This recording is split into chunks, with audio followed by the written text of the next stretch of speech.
Hello everyone, and welcome to the Wateree Heritage Preserve and WMA here in Eastover, South Carolina. My name is Brooke Myers and I work for the Department of Natural Resources Conservation Districts, and here with me is Ben Setzler, who is a farmer, also the chair of the Newberry Soil and Water Conservation District and the vice president of the South Carolina Association of Conservation Districts.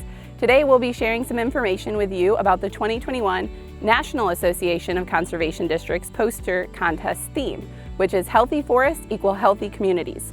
First off, Ben will be sharing with us some information about the local soil and water conservation districts across South Carolina. Thank you, Brooke. Every county in South Carolina has a local conservation district. The role of those districts is to connect the needs of the community with state and federal resources. Now, because of that, each district operates differently based on the needs of the community. What most districts have in common is some sort of youth program. Some of those do conservation camps in the summer, some do contests, and some do classroom education. To find out what your district does, click on the link in the description to find out more. Next, we'll head to Harbison State Forest to learn more about the Healthy Forest.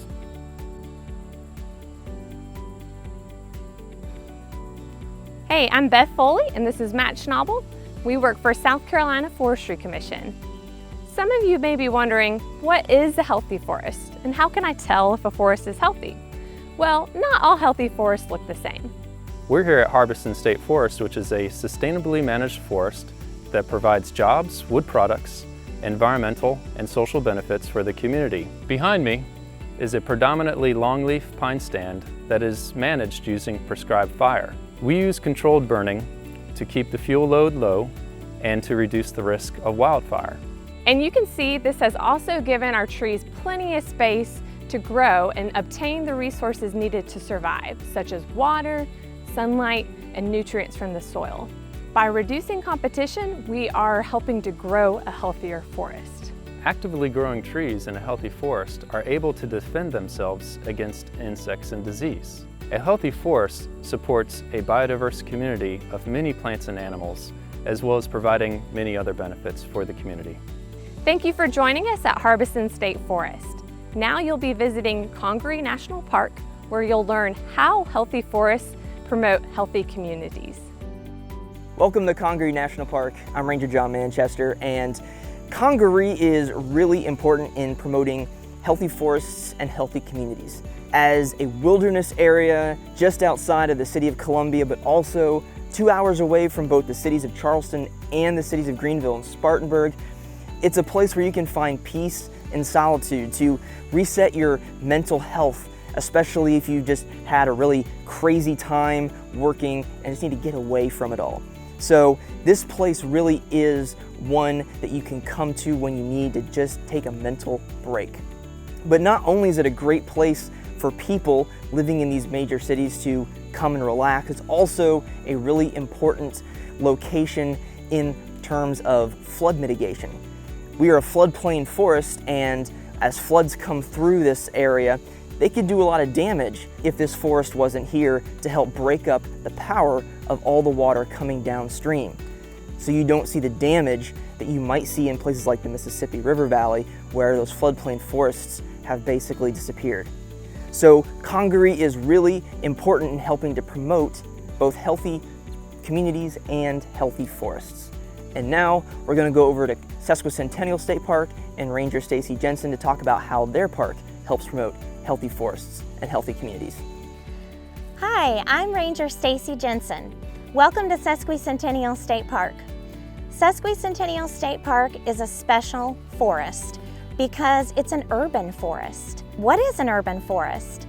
It's a forest located in a city. How cool is that? Or another way to put it is it's a forest, or it's an urban green space dominated by a forest ecosystem. And you guys, urban forests like Sesqui are beneficial to our communities because they provide convenient access to healthy outdoor recreational activities such as hiking, biking, paddling, fishing, birding, nature programs, and even camping. Urban forests like Sesqui provide a more accessible place for our community to experience many of the wonderful mental and physical health benefits that spending time in nature provide, like some of the things that Ranger John mentioned from Congaree. Thank you guys so much for coming and visiting me today.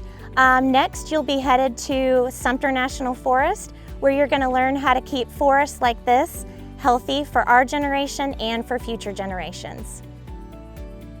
Hi, I'm Sarah, and this is Elamon.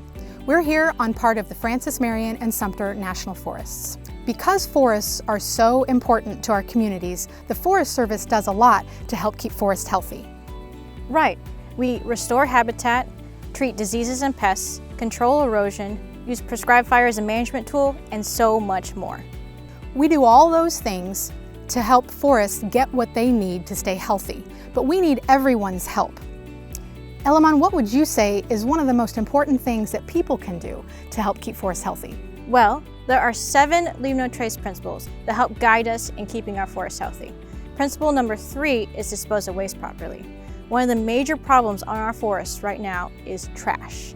Trash contaminates the forest, impacts wildlife, vegetation, water sources, and humans as well. Not only that, it's just a major eyesore. We can all do our part and put our trash in trash cans or dumpsters. And if these things are not available, we take it with us. The solution seems simple. If we all do our part and clean up after ourselves, our forests will stay healthy and thrive for generations to come. It's something that everyone can do. We hope that you'll learn more about the Leave No Trace principles at www.lnt.org. That link is in the description, and so is the link for our forests. We thank you so much for visiting the Francis Marion and Sumter National Forests. We hope you'll come back soon. And now it's back to Brooke for a few final words. Hello again, everyone. I hope that now that you've learned all about the 2021 National Association of Conservation Districts poster contest theme, Healthy Forests Equal Healthy Communities, that you're excited to participate in the contest. There is a local, state, and national component to this contest. To learn more about your local contest, visit the link in the description below.